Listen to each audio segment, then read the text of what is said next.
Բարև ձեզ, այսօրվա վիդեոն կպատմեմ բենզինային և էլեկտրական ավտոմեքենաների այրվելու դեպքում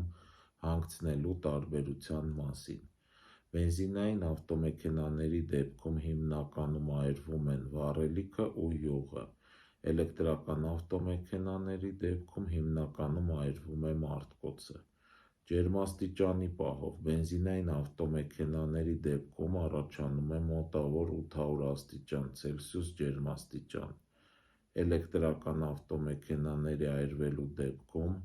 առաջանում է մոտավորապես 2 անգամ ավելի ջերմաստիճան։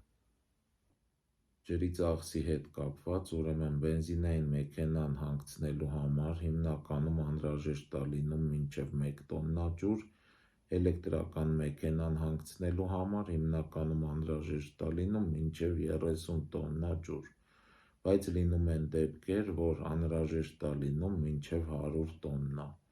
Ժամանակի առումով, ուրեմն բենզինային մեքենան հիմնականում հանգցնում են 5-ից 10 րոպեվա ընթացքում, էլեկտրական մեքենան 1-ից 4 ժամվա ընթացքում, բայց լինում է դեպքեր, որ հանգցնելը տևում է 24 ժամ, այդ դեպքում մեքենան տեղավորում են ջրով լցված կոնտեյների մեջ ու թողում են 24 ժամ, որ լավ հանգի։ Այսքանը բաժանորդագրվեք YouTube-ի Արման Մանասարյան ալիքին և լայքեր դրեք։